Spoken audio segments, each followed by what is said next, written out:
viendo cómo se va comprometiendo y las alteraciones del sistema inmune, cómo van generando una de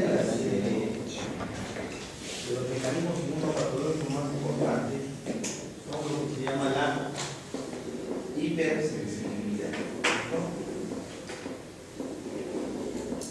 Cuando una persona tiene una emoción fuerte, una emoción distinta, una emoción diferente, o hasta los estados de ánimo, uno le dice, no, estás bien sensible, dice, no le digas nada porque estás sensible. ¿Sí? Entonces, cuando hablamos de sensibilidad ya estamos hablando de una percepción, ¿sí?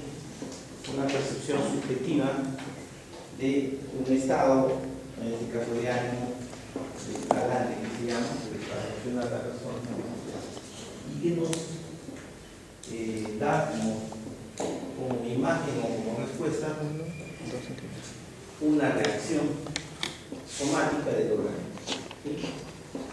Entonces, si vemos una persona de esa manera, si está sensible, lo primero que va a pasar es algo en el organismo. Llorar a una persona, definitivamente a la persona que percibe eso le va a causar ¿qué cosa? ¿Qué nos causa? Tristeza. Pena y tristeza, ¿no es cierto? 5 años enamorado en la UDT, medicina. Viene el 6º año, viene el internado, al mes se enamora y todavía se casa. ¿Sí? ¿Y qué va a decir el señor o la señorita? Tantos años, 5 años he dedicado a mi vida, por mí has sacado buena nota en inmunología. ¿Sí? He hecho un mar de lágrimas. Pásame un cuchillo, lo va a matar. ¿Sí? Quiere cortarte la vena, de frente a la mujer, no. ¿Para qué dice el programa? ¿Sí? Entonces ya vemos nosotros a la persona sensible, ¿no? Entonces, esa persona ya de por sí tiene una pérdida de control de sus emociones. ¿Ya? Perdemos el control de la emoción. Entonces, cuando nosotros hablamos de hipersensibilidad, entonces ya se imagina que es esa percepción de esa sensibilidad pero elevada a la potencia. ¿Estamos de acuerdo? Miren, si esa persona es sensible y eso nos causó a nosotros pena, dolor, llanto, pánico, temor, dolor, rubor, calor, fiebre, lo que sea, ¿sí? Miren lo que estoy diciendo. ¿Cómo será cuando se llame ya hipersensibilidad? ¿Ok? Hipersensibilidad. Quiere decir la percepción elevada a la potencia N, somatizada en el paciente. ¿Ok? Por lo tanto, lo primero que tenemos que hacer nosotros es cuando un paciente venga con sus ronchitas, venga con escozor, ¿sí? Entonces pensemos que este paciente está presentando un cuadro de hipersensibilidad. ¿Listo? No olviden que la sensibilidad es una cosa e hipersensibilidad es algo elevado a la potencia. ¿Bien? Durante este proceso, las enfermedades por hipersensibilidad son enfermedades que pueden ir desde cosas ligeras, leves, hasta enfermedades que pueden originar la muerte del paciente. ¿Listo? Y una de las más comunes es el uso de la penicilina. Las reacciones de hipersensibilidad a la penicilina. ¿Listo? Todavía somos un país pobre, pero la pobreza no debe ir de la mano con la ignorancia. ¿Sí? Entonces, en ese sentido, lo que tenemos que hacer es evaluar bien al paciente. No a toda infección respiratoria le tenemos que poner penicilina, 1.2 millones en cada nalga. ¿Sí? Recuerden que la penicilina, ¿de dónde procede? De un hongo. ¿Sí? De un hongo, o sea, es un agente ya de por sí para nosotros que es cosa es extraña. Y nuestro MHC tipo 2 le van a presentar. Es una sustancia extraña. ¿Sí? Entonces vamos a crear el anticuerpo en determinadas personas, de la gente que le pongan, que dispara una ley. ¿Sí? A ver, pónganse a pensar en ese cuadro. Muchas van a ser pequeñas ronchas, pequeños cuadros de espasmos, pero otros van a ser un shock anafiláctico. La forma más grave del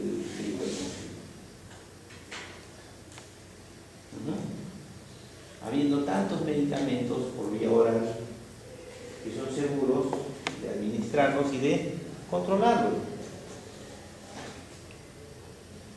Entonces la pregunta está, ¿por qué seguimos usando penicilina a una nalga, penicilina a otra nalga? ¿Sí? Tenemos quinolonas, tenemos macrólidos, tenemos aminopenicilinas por vía oral.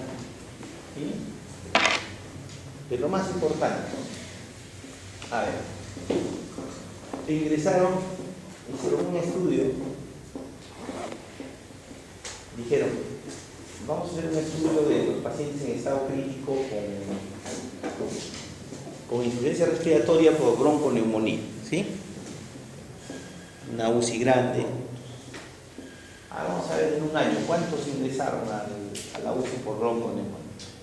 Insuficiencia respiratoria que requirieron ventilación mecánica, ¿sí? Entonces presentaron un estudio con más de 1.500 pacientes y como es bronconeumonía, entonces lo lógico es decir, vamos a tomar una muestra de esputo o de la secreción bronquial y lo mandamos a Tuti, ¿sí?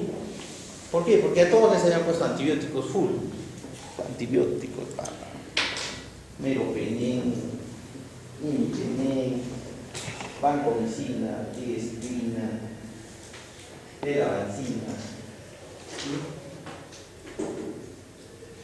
Y entonces, cuando hacen el estudio, a ver, de los 1.500 pacientes, ¿cuántos pacientes tenían cultivo positivo? ¿Cuántos creen? Solamente el 30%. De los 1.500, solamente 500 tenían un cultivo positivo para bacterias, hongos, virus, en algunos casos hasta parásitos. ¿Sí? De ese 30% que resultaba de los 500 pacientes, todavía se identificó quiénes eran por bacterias, virus, hongos y parásitos. De bacterias solamente era el 30%, 30-40%, casi 50%. O sea, 250 pacientes solo los que tenían bacterias. Si entonces tiene bacteria, esa persona solamente debería, esas 250 personas fueron las únicas de que debieron recibir antibióticos.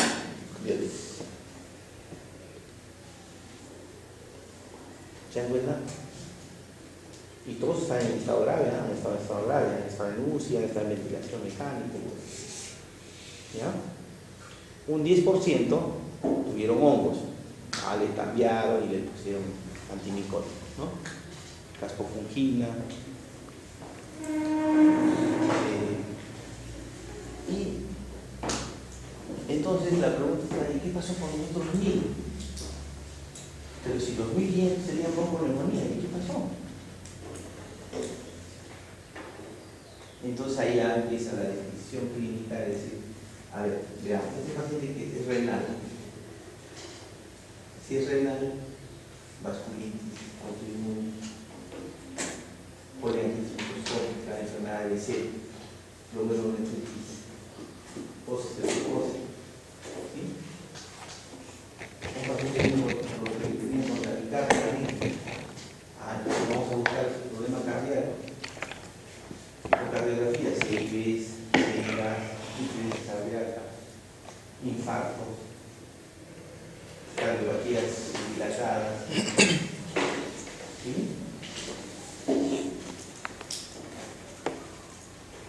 Entonces, no todo lo que veamos es solo una cosa. Hay que pensar en las otras variedades de las causas de la enfermedad. ¿Listo? Entonces, en los casos de infecciones, recuerden, ¿cuál es la más frecuente? ¿La infección viral o la infección bacteriana? Viral. O sea, el que tiene la gripe ahora de primavera, es viral. A la gente le gusta que lo clare. No, soy buen médico, pero no me está nada.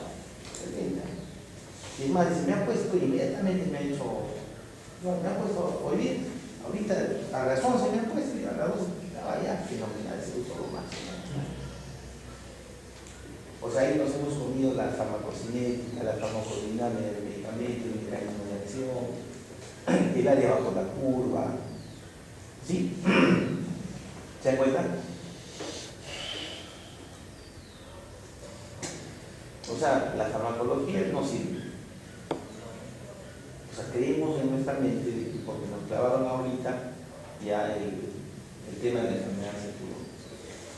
Cuando claramente es un proceso viral que ha ido evolucionando progresivamente. ¿Cómo le quitamos eso a la gente? Nosotros. ¿Quiénes somos culpables de que la gente no se culturice, no se eduque? Por nosotros. ¿Sí? Porque le seguimos vendiendo recebo de culebra, ¿no? Ayúdenles a una nacional, ¿sabe qué no es problema viral? Sintomático, psicológico. A ver, díganle eso ahorita a una paciente o un paciente. ¿Cómo? Yo le pago a usted su sueldo con mi plata. Yo pago al seguro. Usted tiene que darnos los detalles. ¿Sí? La gente te va a pelear. La gente piensa que eres un sujeto más adicional que pueden hacer contigo lo que les dé la gana. ¿Sí? Cuando nuestra responsabilidad como médicos también es educar a los pacientes. Hay que promover y prevenir las enfermedades. Pero para eso nosotros tenemos que tener un gran sentido de responsabilidad. ¿Sí? Desde cómo nos presentamos, desde cómo saludamos, desde lo que somos educados, desde la forma de presentación que nosotros llegamos con los pacientes.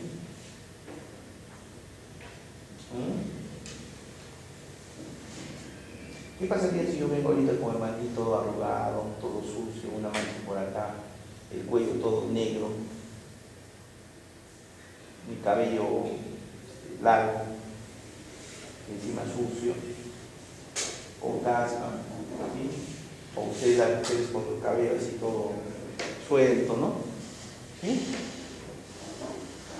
Ustedes nomás, a ver, fíjense ¿qué le podrían decir? ¿Qué imagen se llevaría? Hay un médico muy afamado a la vida bohemia en tal. Hasta un día ya le vi hasta con puntitos, creo que es profesor de ustedes todavía, creo. Que ya hasta tenía unos, ¿cómo le llaman esas cosas? Rayitos, ¿no? En las puntitas, ¿sí? Y encima con sus lentes todos, ¿cómo se llama? Multicolor, ¿no? ¿Sí? Yo les pregunto a ustedes, cuando estén frente a ese médico, ¿qué imagen se van a llevar? Que se relaja. De frente, ¿no es cierto? Se relaja. Me estoy saliendo del tema, ojo. Me estoy saliendo del tema, pero yo les aseguro que a ustedes nadie les va a hablar de eso. ¿Qué imagen proyectamos nosotros? ¿Ya? Yo les prometo que el próximo martes me corto el cabello, porque no me gusta andar con el cabello largo. ¿Sí? Igual el caso de las mujeres traten de andar un poco más con el cabello más corto. Y siempre con cola o con trenza. ¿Sí? Esa es forma de presentación de la mujer. las uñas cortas. A ver, ¿qué pasa si les reviso las uñas? Mírense las uñas.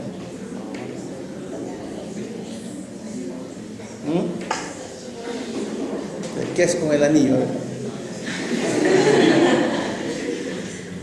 ¿Ya? Los principales vehículos de transmisión de enfermedades son los fomites. ¿Qué son los fomites? Son cuerpos inertes que están adheridos a nuestro cuerpo, ¿sí? Aretes, pulseras, anillos, relojes y todo lo demás. ¿Ya? Entonces ustedes proyectense ya, ustedes desde el primer día que ingresaron a estudiar medicina, ya son personas diferentes a los demás estudiantes, ¿sí? Ya ustedes tienen que llevar una vida ordenada, una vida tranquila, una vida pegada al estudio, ¿sí? Al estudio. No se les está pidiendo que ustedes que tengan la mejor ropa, que el pantalón sea Dolce & Gabbana, no. Que sea un pantalón normal, pero bien planchado, que se note la línea bien de la raya. El mandil blanco como corresponde. Pero así como llevamos el mandil blanco, la responsabilidad es también llevar el espíritu blanco, ¿sí? Pobre de ustedes que más adelante les descubra haciendo cosas indebidas, porque eso no está bien, ¿sí? Cuidado con los que hacen bajada de motor, cuidado, ¿ya? Entonces hay que educarnos, hay que prepararnos, pero para enfrentar a los retos de mañana. ¿Listo? ¿Qué he hecho finalmente con toda esta introducción? Porque muchos de ustedes me dirán, porque yo los veo a algunos de ustedes, ¿no? El doctor está hablando soncero. Dirán, ¿qué se cree el doctor? No sé, mi papá, qué cosa. Pero no se preocupen, los años, lo mismo que ustedes piensan de mí, yo lo pensé hace años de mis profesores. Pero en el futuro se van a dar cuenta de que eso sí tenía razón, ¿ya? El deterioro de nuestra imagen como médicos es única responsabilidad de nosotros mismos. Nosotros no somos una profesión más, somos la mejor profesión que existe a nivel mundial. Y depende de nosotros manejar ese nivel que nos permita siempre buscar el objetivo final, que es la atención de nuestros pacientes. ¿Listo? Ya, tanto embrollo para qué, igual los he sensibilizado ya a ustedes. Y si no los he sensibilizado, por lo menos les he hecho pensar una cosa diferente. ¿Estamos de acuerdo? Muy bien. ¿Cómo se llama eso? Sensibilidad. Esperemos que a través de los cursos siguientes ustedes se hipersensibilicen de que la mejor herramienta para mejorar el estado de salud de un pueblo, de un país, de una región, es la salud y los indicadores de salud. Mortalidad materna, mortalidad infantil y enfermedades crónicas. ¿Listo? ¿Qué hemos hecho? Hipersensibilizarlos para que en el futuro tengan una vida profesional adecuada. ¿Listo? Vamos a ver entonces ahora hipersensibilidad. ¿Listo? A ver, ¿cuántas de ustedes no han visto de que cuando les han colocado tal vez en la época de la pubertad, niñez, adolescencia, y hasta ahora van a ver a sus hermanitas, amigas, niñas y todo lo demás, este cuadro? ¿Sí? Yo les pregunto, ¿esa es infección? Se había infectado la oreja, dicen, ¿no? Por el arete. ¿Sí? No. Esto es un estado de hipersensibilidad. ¿A qué? A un cuerpo extraño. No, hay que ponerle aretito de oro porque ahí el oro no le pasa nada. Seguro que le has comprado ahí en la cajita, por eso que le está haciendo. ¿Sí? Es cierto. Es cierto porque el oro no es alergénico.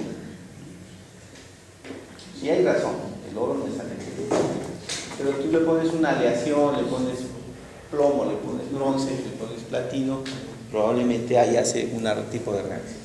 ¿Listo? Miren, el brazo, ¿sí?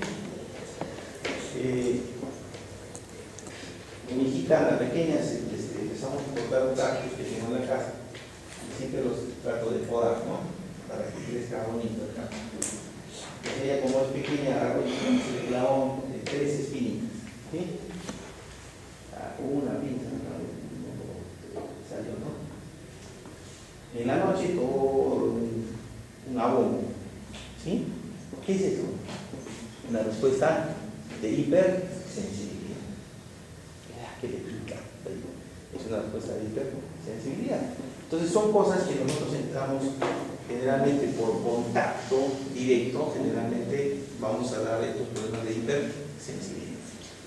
¿Qué es la hipersensibilidad? Por lo tanto, son fallas en el control fisiológico de las respuestas inflamatorias e inmunológicas contra antígenos extraños. O también en el mantenimiento de la autotolerancia. ¿Ya?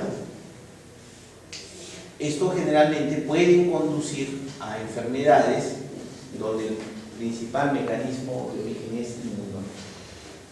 ¿Ok? Eso es lo primero. Las enfermedades que resultan de estas respuestas inmunes aberrantes, excesivas, exageradas, reciben el nombre de hipersensibilidad. Las reacciones de hipersensibilidad son generalmente específicas para un solo antígeno. Por lo tanto, definimos que la hipersensibilidad, o también llamada alergia, es una respuesta inmune inapropiada, excesiva o exagerada. Según Porter y Richet, que ganaron el premio Nobel en el año 1913, ellos vieron un estado de anafilaxis caracterizado por un estado de hipersensibilidad inmediata, con síntomas que se relacionan directamente con la teoría de que se estimulaba un receptor que se encontraba con el antígeno. ¿Ya? Ellos pensaban que había un receptor, un antígeno, todos llegaban a unirse y eso desencadenaba la respuesta de hipersensibilidad. En la actualidad se describen 4 tipos de hipersensibilidad. Una desencadenada, perdón, 3 desencadenadas de origen humoral. Y la cuarta desencadenada por el origen cerebral. Cuando hablamos de humoral, ¿de qué estamos hablando? ¿Cuál es el mecanismo? Depósito B y producción de anticuerpos. O sea, en los 3 está involucrado la producción de un anticuerpo. ¿Ya? La tipo 1, que es la mediada por inmunoglobulina E, que es la más común. La tipo 2, que es mediada por un anticuerpo, que puede ser IgG, IgM. La tercera, por complejos inmunes. Y la última, que es la cuarta, o celular, es mediada por células T, generalmente, como vamos a ver, por un estado de activación por citotoxicidad. ¿Ya?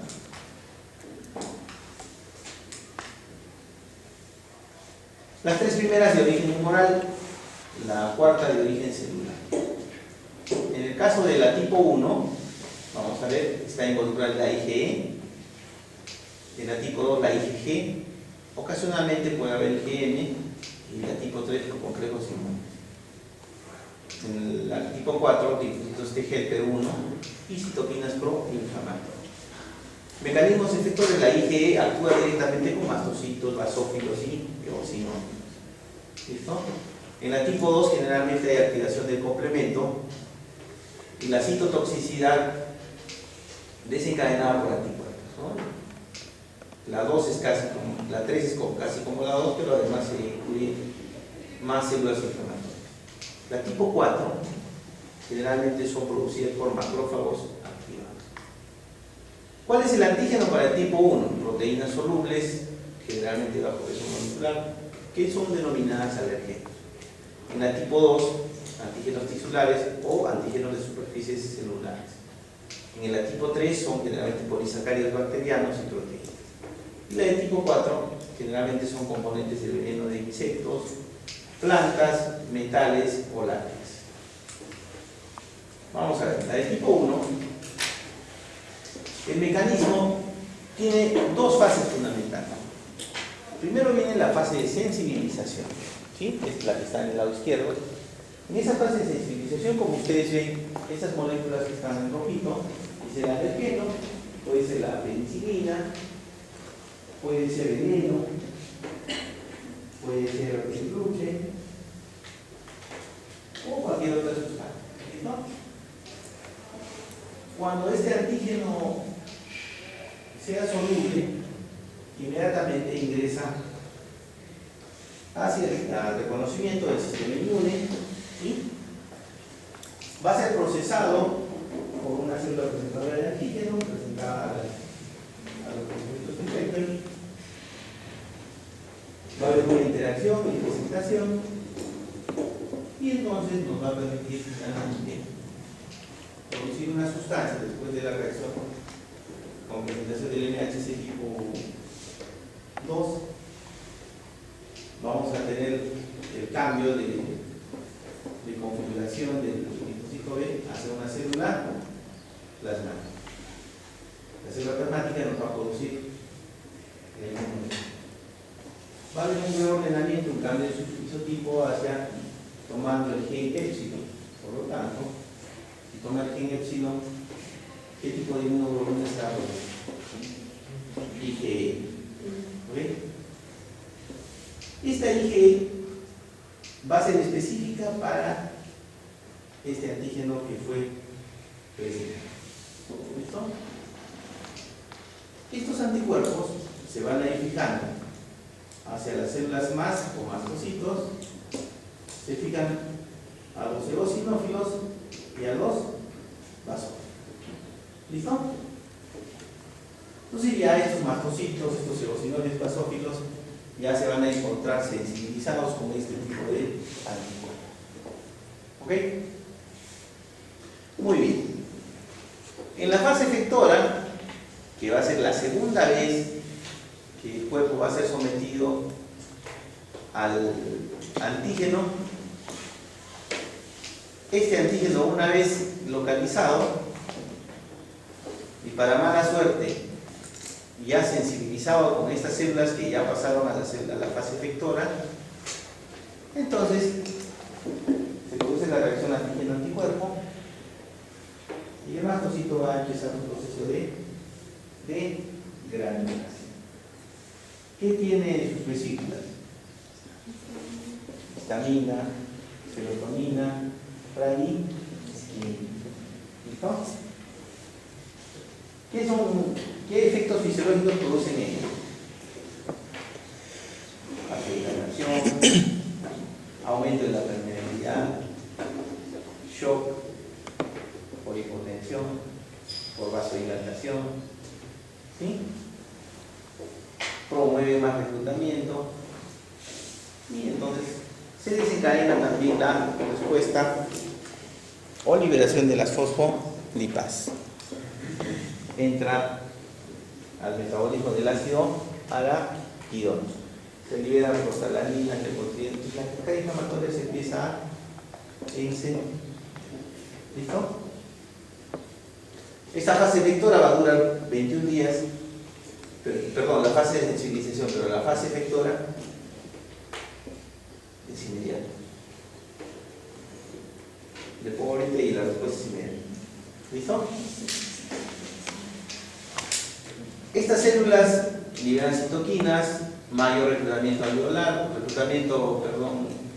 celular de leucocitos, hay más liberación de mediadores, citoquinas, se prolongan los efectos de las células blanco, ¿ok? Hay un rápido efecto en las células blanco, hay reacciones agudas inmediatamente a través de las células mast o mastocitos. Y entonces, si la sensibilización no se corta en este periodo, entonces va a proseguir hacia la inflamación de tipo crónico. De ahí vienen las alergias crónicas. Ya vienen los eczemas, viene la urticaria, todo eso. Y ya viene, ¿qué cosa? El asma. ¿Listo? El asma. Pelo de los gatos, pelo de los perros, ácaros, el polen, ¿sí? Todo eso en forma crónica pueden llevar hacia el asma. ¿Cuál es el mecanismo? Usualmente siempre el alergeno, ¿no?, va a ser presentado por la célula T hacia la célula B por influjo de interleuquina 4. Esta va a promover la maduración del linfocito B hacia la célula plasmática, produce el anticuerpo. Esta se va a fijar al receptor FC de los mastocitos. Finalmente, cuando nuevamente por el segundo contacto venga el alergeno, entonces miren la cantidad de sustancia vasoactiva que se libera. Ellas tienen que ver con el músculo liso, con el músculo de los vasos sanguíneos, con la secreción de las glándulas mucosas, con la activación de las plaquetas, con la estimulación de los nervios sensoriales y con la activación de los eocinos. La principal respuesta aguda lo dan los mastocitos. La respuesta crónica es dada a través de los eocinos. ¿Listo? Por eso, cuando pretendemos evaluar a un paciente con alergia crónica o alergia aguda, entonces lo que yo tengo que verificar en mi fórmula diferencial qué porcentaje de eosinófilos tiene. Y cuando vea yo eosinófilos me está diciendo que es una respuesta de hipersensibilidad aguda o crónica. Crónica. Es crónica. Porque la aguda es el mastocito. Las crónicas son la estimulación de los eocinofilos. ¿Qué componentes tiene la reacción tipo 1? Primero, alergenos. Segundo,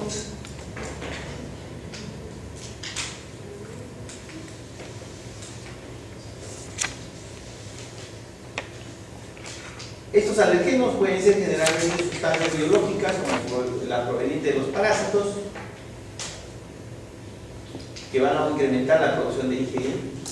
Puede ser producido por atopía. ¿Qué es atopía?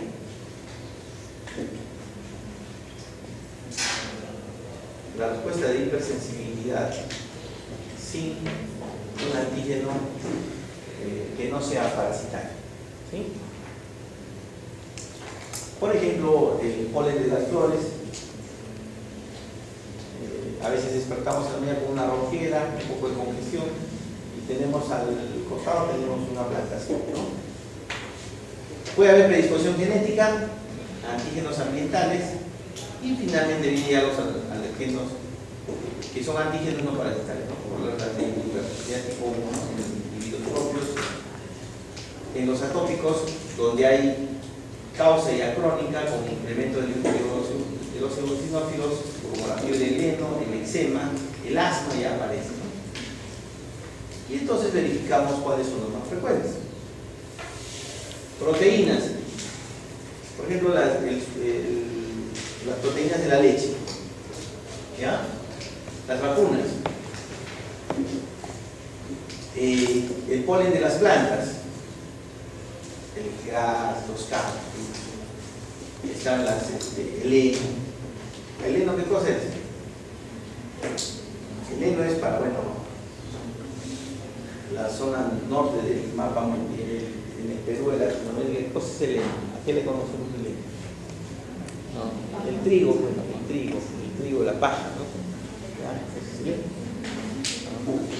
Drogas, penicilina, sulfonamidas, anestésicos locales, salicilatos, la aspirina.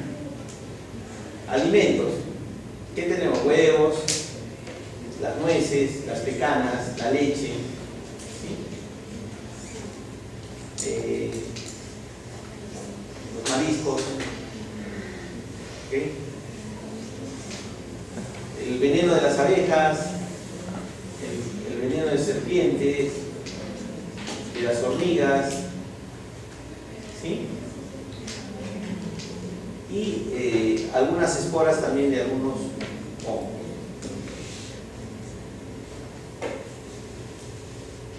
mecanismos generalmente son por contacto cutáneo, el mayor porcentaje, plantas venenosas, rasguños de animales, polen, látex, por inyección, las picaduras de abejas, por ingestión, medicamentos, nueces, mariscos, por inhalación, polen, polvo, el moho, la caspa de los animales, ¿sí? Y acá un estudio, ¿no? Dice, en el año 1920 se hicieron estudios a los padres que tenían adolescentes ser alérgicos para ver la posibilidad de que si alguno de sus hijos podían tener una alergia. Y entonces cuando se vio eso, dijeron, con historia familiar y riesgo de alergia, si tanto el papá y la mamá tienen alergia, 50% de los niños iban a tener atopía. Atopía significa, atópico significa aquel que te hace alergia a todo. Lo tocas y te hace alergia. ¿Sí?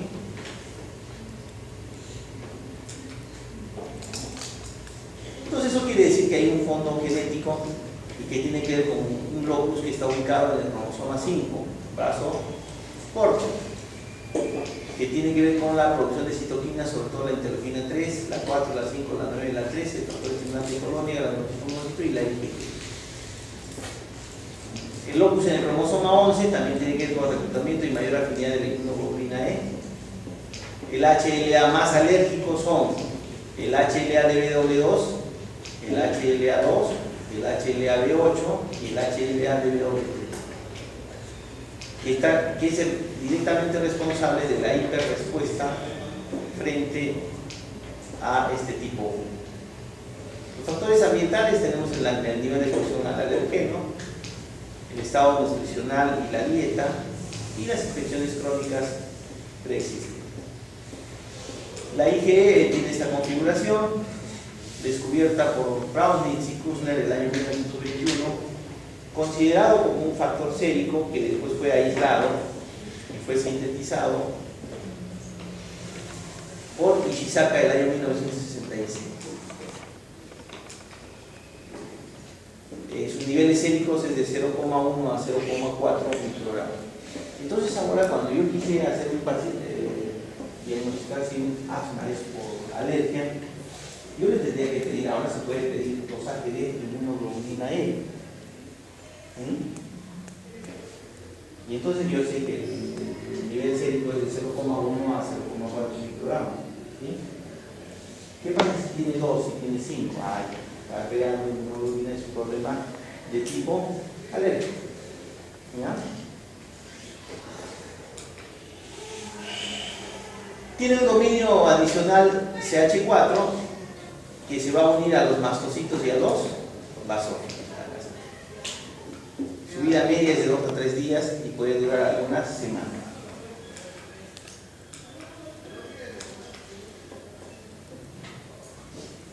¿Listo? La forma como se activa es a través de la interacción de la célula transmutadora con la célula CD4 positivo. La configuración por el flujo de interleuquina 4 hace de que este finalmente produzca la maduración a través del C40 y C40 ligando a la célula B para que se convierta en célula plasmática. Esta produce por reordenamiento de los genes épsilon, produce la IgE, la cual se va a fijar, como ven ustedes, en los receptores de la célula mastocita, ¿no? Entonces, en este proceso es que va a producir finalmente la sensibilización de los mastocitos. El mastocito tiene precursores en la médula ósea, se encuentra en los tejidos periféricos vascularizados. Normalmente se ubica en tejidos sin mucosa, hay diferentes números por especie y en características como función, ubicación y cantidad de medidores institutos. Ahí están los mastocitos, y cómo se ve su superficie y obviamente su granulación. Pero miren la cantidad de vesículas conteniendo histamina, serotonina y bradina.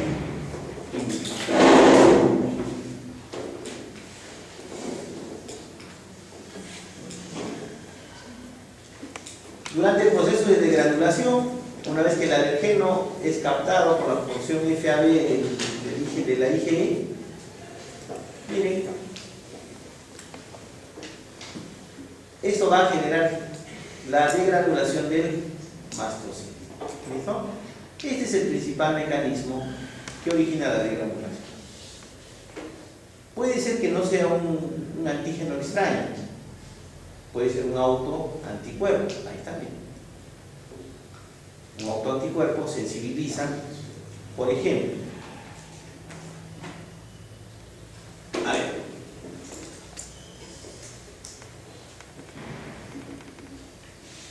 cuando nosotros recibimos una transfusión sanguínea, ¿listo? Estamos recibiendo una transfusión de otra persona, por más autólogo al defensor dicho, sinólogo que sea, somos de la misma especie, ¿sí? Indudablemente es un tejido extraño, la sangre es un tejido líquido, tiene antígenos propios, pero ese antígeno para mí es extraño, ¿sí? Pues si yo me ponen hoy día, es cierto, me calman la hemorragia, me aumenta la hemoglobina, pero quedo sensibilizado para sangre, ¿sí? Pues yo, ¿qué cosa voy a crear como sistema de defensa? Mis propios anticuerpos contra esa sangre que me han colocado. ¿Listo? Entonces ya tengo anticuerpos contra ese grupo sanguíneo, contra ese factor de RH de esa persona que me dieron la sangre. ¿Listo? Si me vuelven a poner otra vez, ¿qué voy a tener? Una reacción alérgica. ¿Y qué pasa? Cuando vuelve a suceder esto, el paciente presenta fiebre. ¿La fiebre qué es? ¿La histamina qué produce? Fiebre. ¿Ya? Por eso es que no podemos poner sangre tan continuamente. Cada vez la medicina transfusional nos dice que solamente en los casos de vida o muerte recién ahí deberíamos colocar sangre. Mientras tanto, esperar y evaluar cada caso con mucha rigurosidad. ¿Listo? Antibiotipos, por ejemplo, anticuerpos contra las IgEs, reacciones químicas cruzadas, antirreceptores de la IgE, o también el calcio, son otros mecanismos secundarios que podrían generar la degranulación de los mastocitos. El asunto es tan complicado como ven en la figura, donde el alergeno va a estimular a dos moléculas de IgE, las cuales en su dominio intracelular tienen una fosforilasa que va a activar una proteinquinasa. Esta proteinquinasa va a fosforilar a esta enzima que es la adenilatoxiclasa. Esta adenilatoxiclasa, utilizando una molécula de ATP, ¿ok?, va a estimular finalmente más quinasas que van a fosforilar los microtúbulos de la membrana celular del mastocito. Al fosforilar van a ser las vesículas que llegan a la superficie del mastocito y finalmente se produzca la fusión y la eliminación de su contenido. Por otro lado, durante la estimulación del receptor de la IgE, esa proteinquinasa va a fosforilar también a la fosfolipasa C. La fosfolipasa C lo que va a hacer es va a catalizar al fosfatidilinositol trifosfato, lo va a convertir en fosfatidilinositol bifosfato y en el diacilglicerol. El diacilglicerol va a activar más a una proteinquinasa de su forma inactiva a la forma activa, y la proteinquinasa también va a ir a fosforilar los microtúbulos y microfilamentos. El fosfatidilinositol bifosfato se va a convertir en inositol trifosfato, que va a ir al retículo sarcoplásmico para la liberación de calcio a nivel intracitoplasmático. El incremento del calcio va a generar mayor activación de la proteinquinasa C y además también la activación de la fosfolipasa A2. ¿Qué hace finalmente la fosfolipasa A2? Metaboliza el ácido alquilo. Miren cómo un solo mecanismo desencadena 1, 2 y 3 mecanismos importantes para la activación inmunopatológica de las alergias. Esta fosfolipasa 2, como metaboliza al ácido araquidónico, produce leucotrienos y va a producir prostaglandinas. ¿Listo? Con la terapéutica actual, ¿cuál de ellos podemos frenar? Primero, los antihistamínicos solamente son sintomáticos. ¿Listo? ¿Qué hacemos? ¿Qué damos? Inhibidores de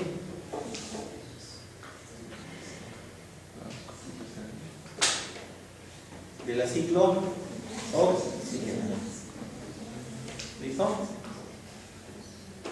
Pero muchos de ellos también causan alergia, como los salicilatos. ¿Qué hacemos entonces? Damos corticoides de aprendizaje.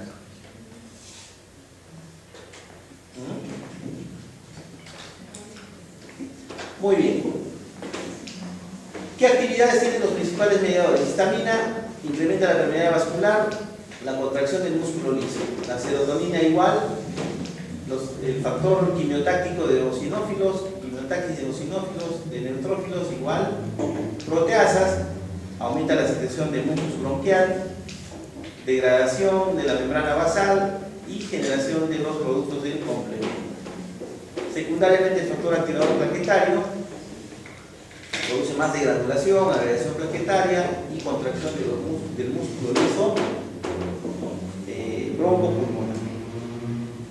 Los leucotrienos aumentan más la permeabilidad vascular, la contracción de los músculos lisos del nivel pulmonar. Los prostaglandinas igual, producen ellos vasodilatación, agregación plaquetaria. La bradykinin incrementa la permeabilidad vascular, la contracción del músculo liso pulmonar. La interleuquina 1, el TNF, producen anafilaxis sistémica, aumentan la expresión de moléculas de adhesión celular y sobre todo en las células del endotelio de las venas. Múltiples interleuquinas que tienen múltiples efectos. Los mastocitos, una vez que liberan sus gránulos con histamina, bradykinin, leucotrienos y todo lo demás, van a aumentar el peristaltismo y aumentan la secreción a nivel gastrointestinal. Va a producir, por lo tanto, diarrea. Diarrea y vómito. En las vías aéreas igual, disminuye el diámetro bronquial, aumenta la secreción de moco, vamos a tener tos, flema y obviamente el asma, ¿no? O broncoespasmo. Los vasos sanguíneos aumenta el flujo, aumenta la permeabilidad, aumenta el flujo a los tejidos, hay mayor flujo hacia los nódulos linfoides, incrementa las células y proteínas e incrementa la respuesta tisular. ¿Qué consecuencias tenemos?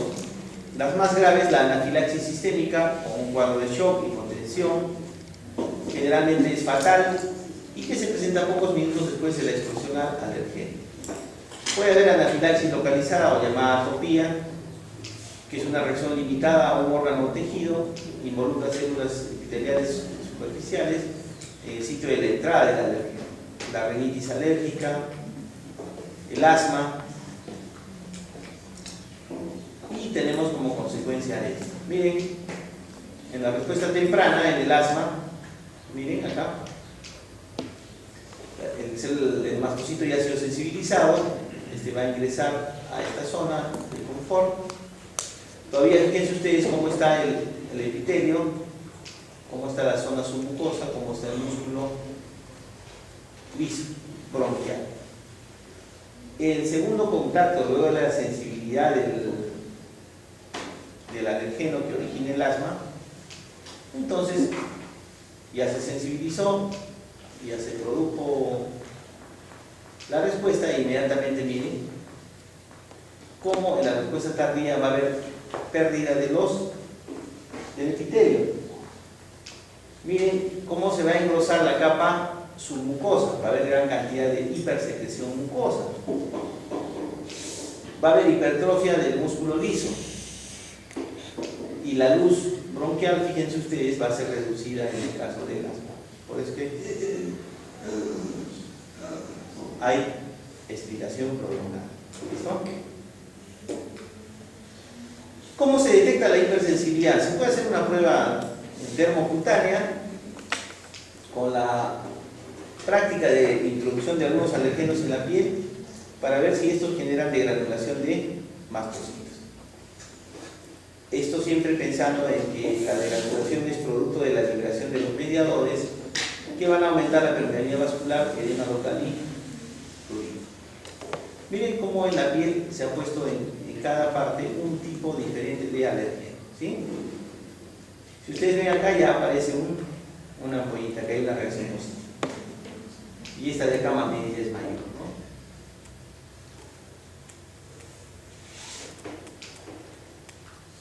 Plantas, ¿sí? Pasto, diferentes alergenos.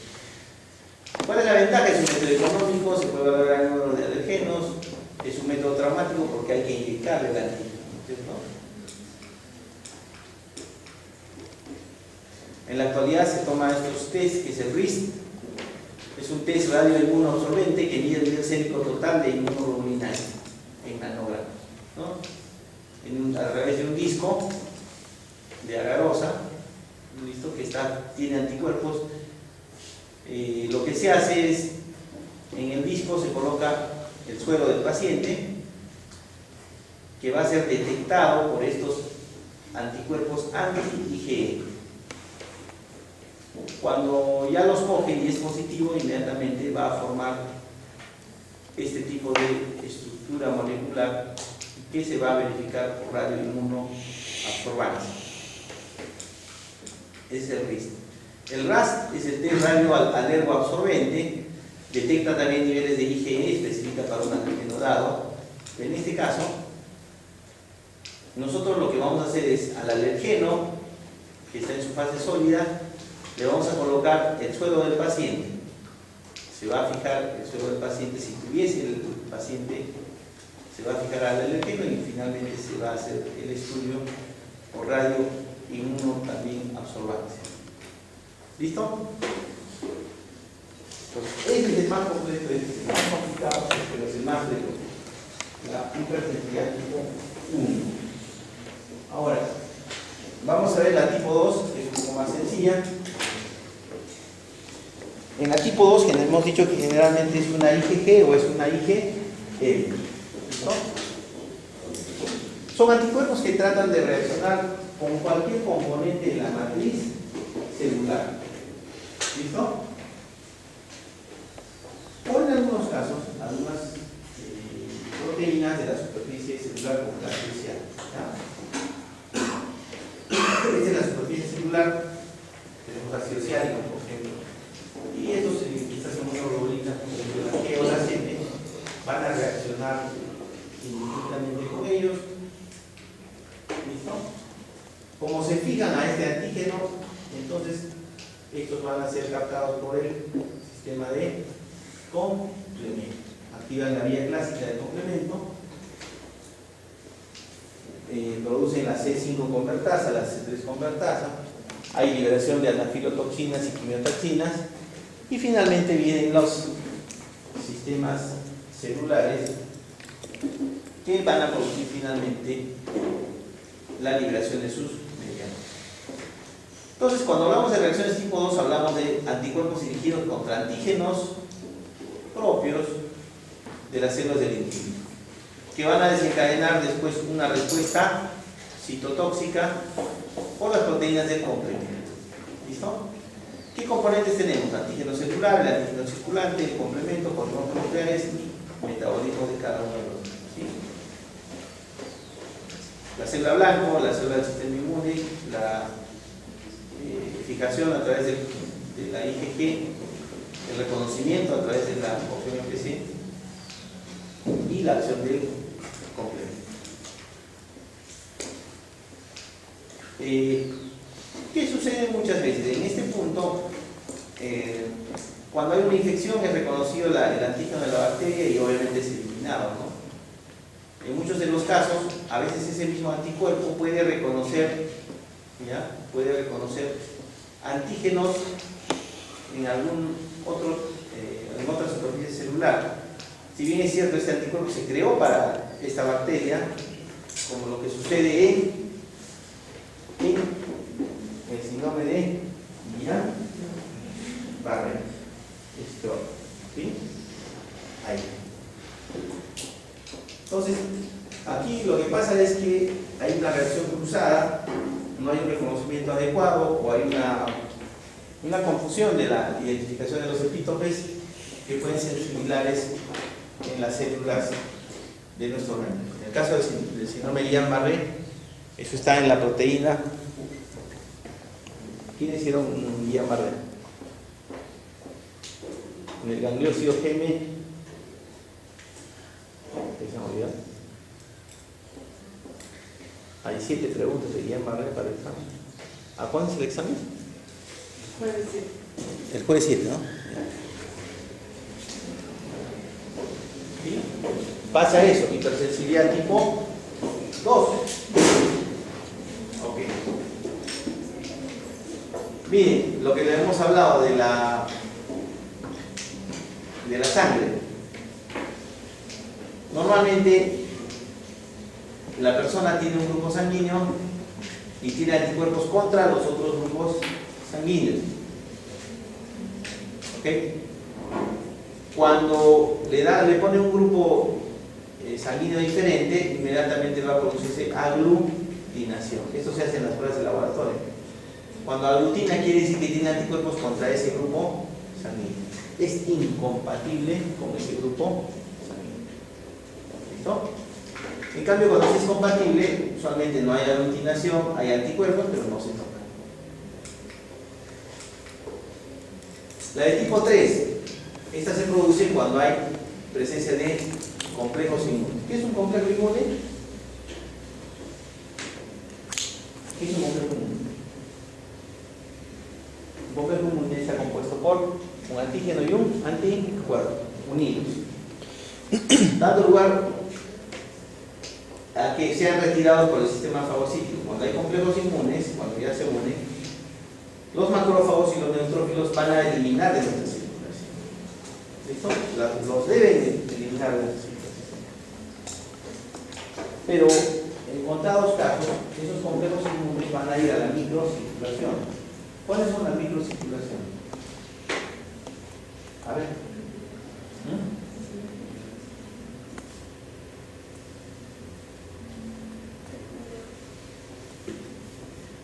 ¿Ya? Los capilares, que toda la vasculitis de piel, ¿no? ¿Qué más? ¿Qué otra microcirculación conoce?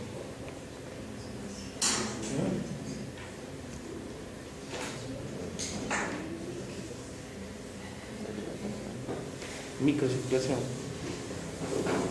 ¿Cuál es microcirculación? Retina, pues. ¿Qué más? Más adentro de la retina, ¿qué hay? Cerebro. ¿Qué más?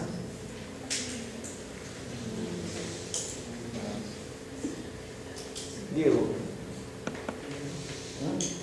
Riñón. Los capilares conjugales. ¿Ya? Entonces, ¿qué pasa? Cuando esos complejos inmunes se van a depositar a los riñones, y si no son eliminados, van a desencadenar una hipersensibilidad tipo 3. ¿Qué vamos a tener? Por ejemplo, ahí empiezan los complejos renales. Ahí empieza. Los complejos inmunes se generan en todas las respuestas de inmunidad adaptativa. La patología depende del tamaño del complejo inmune, la cantidad, la afinidad y también del isotipo del anticuerpo. Los más sensibles son IgM y IgG. Los complejos inmunes grandes son fijados por el complemento y son desaparecidos de la circulación por fagocitosis. Los complejos pequeños, estos son los problemas, no son fagocitados, esto generalmente por exceso de antígenos, y tienden a depositarse en las paredes vasculares. Se depositan en variedad de tejidos y órganos, son inespecíficas y sistémicas.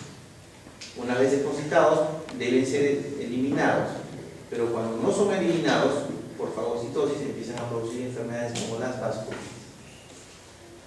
la polianquitis microscópica, la enfermedad de Waldenstone, ¿sí? Los capilares de los glomérulos y la membrana sinovial, por su capacidad de ultrafiltración, orina, líquido sinovial, son lugares preferidos para el depósito, causando nefritis y artritis. ¿Sí? Nefritis y artritis. Ahí está, un capilar glomerular en el riñón. Estos son los complejos inmunes, su antígeno y su anticuerpo. ¿Sí? Se depositan en el capilar por el tamaño. ¿Sí? Sedimentan, filtran, se fijan al endotelio y entonces se activa la cascada de vía clásica del complemento, se reclutan y activan los leucocitos y entonces se desencadena más la respuesta inflamatoria. Los complejos inmunes se opsonizan por C3b y son retirados por los fagocitos mononucleares, es mediado por receptor C1. El complemento es el principal solubilizador de los complejos inmunes.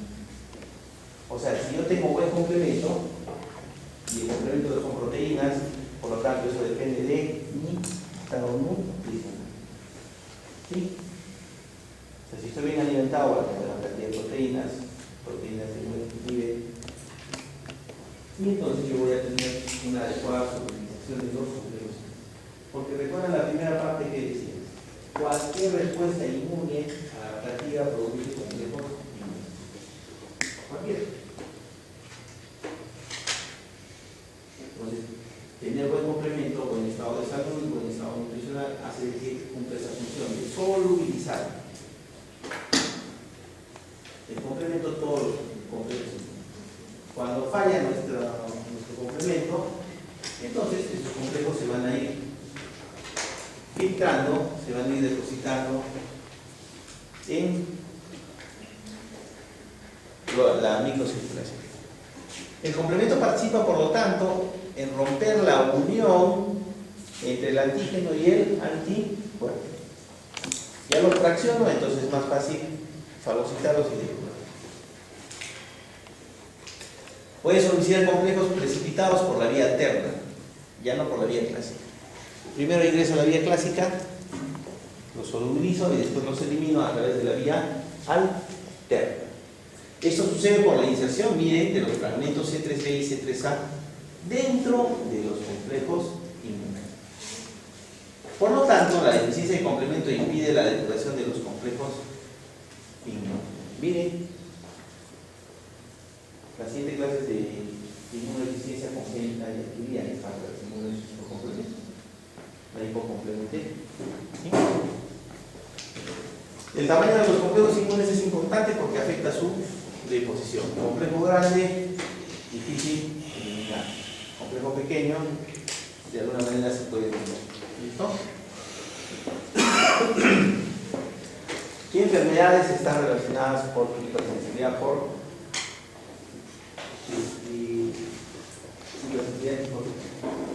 a la cabeza es lupus? ¿Sí?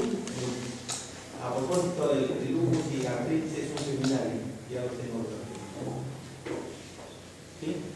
El lupus eritematoso sistémico se produce por persistencia del antígeno, claro, porque como van a ver ustedes, el antígeno en el lupus es el ADN de nuestras células, es algo que no se va a acabar. Las nucleoproteínas, las histonas, y se caracteriza por un cuadro por nefritis, vasculitis y artritis. La panarteritis nodosa es un antígeno cruzado con el virus de la hepatitis B. También causa vasculitis.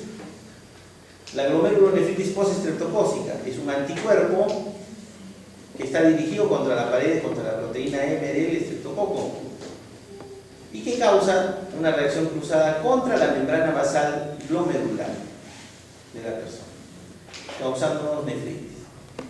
La hepatitis crónica viral o la endocarditis bacteriana subaguda también es por un antígeno persistente que no se depura el agente infeccioso. La enfermedad del suero son antígenos de varias proteínas del plasma que causan artritis, vasculitis. ¿Listo? En este punto hay una reacción muy característica que es la reacción de Artus. ¿Listo? Es una forma de una vasculitis experimental, ¿ya? Y que se desencadena también por este mecanismo de complejo psicológico. En la reacción de Artus, en esta reacción de Artus, lo que yo voy a colocar es en una zona, le voy a colocar el antígeno, ¿sí? Le pongo acá la piel, le utilizo el antígeno, y por vía endovenosa le voy a colocar el anticuerpo. ¿Ok? Una vez que en esa zona, mire acá, yo ya le he inyectado por la piel el antígeno y por la vía sanguínea le he inyectado el anticuerpo. Cuando llegue a la zona de la unión, se va a formar ya, ¿qué cosa? El complejo inmune. Muy bien. Una vez que se ha formado el complejo inmune, se activa el complemento por la vía. ¿Qué viene? ¿Clásica o terror? Clásica. Y entonces,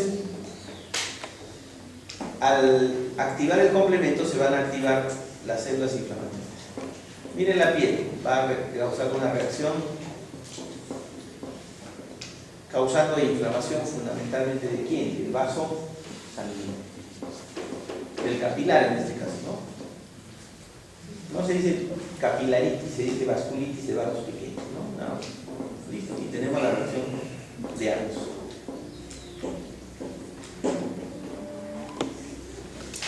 Y terminamos con la hipersensibilidad tipo 4 o retardada.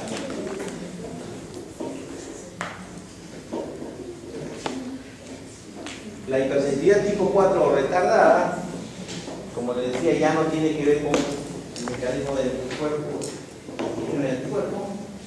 sino tiene que ver más con la respuesta inmune celular. Y ahí están presentes los linfocitos T, C y O.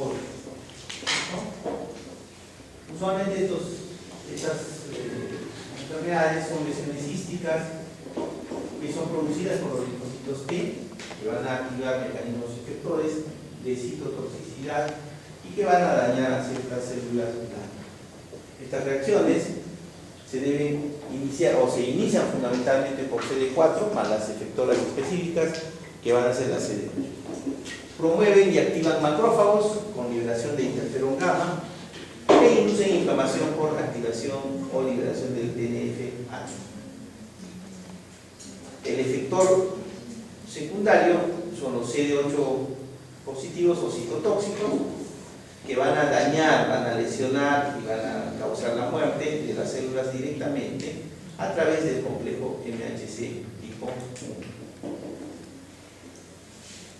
El daño tisular es producto de los macrófagos activados que van a liberar productos inflamatorios, hidrolasa, radicales de oxígeno, óxido nítrico, citoquinas proinflamatorias, TNF-alfa, interleuquina 1, todo eso, ¿no? Van a causar un intenso daño en las células endoteliales, las cuales van a expresar NHC tipo 2 y moléculas de lesión de forma elevada, van a causar una inflamación crónica y pueden producir finalmente secundariamente una fibrosis con incremento de citoquinas factores de crecimiento. ¿A qué se parece este mecanismo? Al mecanismo que ustedes han expuesto. A ver, ¿quién ha expuesto dengue? Dengue hemorrágico. ¿Que ya no bendiga? 8 preguntas, ahí viene de dengue.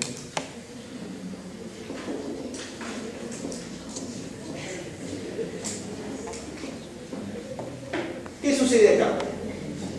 Los linfocitos T autoreactivos, estos CD4 positivos, van a presentar un antígeno hacia los macrófagos. Acá está el antígeno, ¿no? Le va a decir, esta sustancia es extraña, por lo tanto te vas a sensibilizar y va a producir la activación de este macrófago. ¿Cómo se activa el macrófago? Hemos dicho, liberando interleuquina 1, ¿qué más? TNF, ¿qué más? Interferón, interleuquina 6. ¿Sí? Pero además, este le va sensibilizado, lo va a activar al linfocito TSD8. Como este antígeno está en las células de superficie endoteliales, el linfocito le va a... ¿Qué cosas le descarga? Granzima sí, primero entra la granzima abre la compuerta y recién pasan las perfo y las manos. ¿Sí? Consecuencia final de esta acción, muerte celular. Para que se produzca la hipersensibilidad retardada, las células T efectoras deben haber sido previamente y específicamente sensibilizadas por un antígeno y habiendo reclutado otros tipos celulares a la zona de la grasa. Esto está asociado con la inmunidad adaptativa y además, sacándole de su compañera esa célula, se la pongo a su compañera, esa reacción inmune tipo 4C transmite. ¿Listo? Se transmite de un animal a otro, no con ustedes, ¿eh? No, solo lo que estoy leyendo. Sí, para que se despierte tu compañero que está durmiendo. En la hipersensibilidad tipo 4 existen 3 tipos. Por contacto, la tuberculínica y la granulomatosa. Las dos primeras, contacto y tuberculínica, se presentan dentro de las primeras 48 a 72 horas. Ya se ha caído, ¿ves? En cambio, la reacción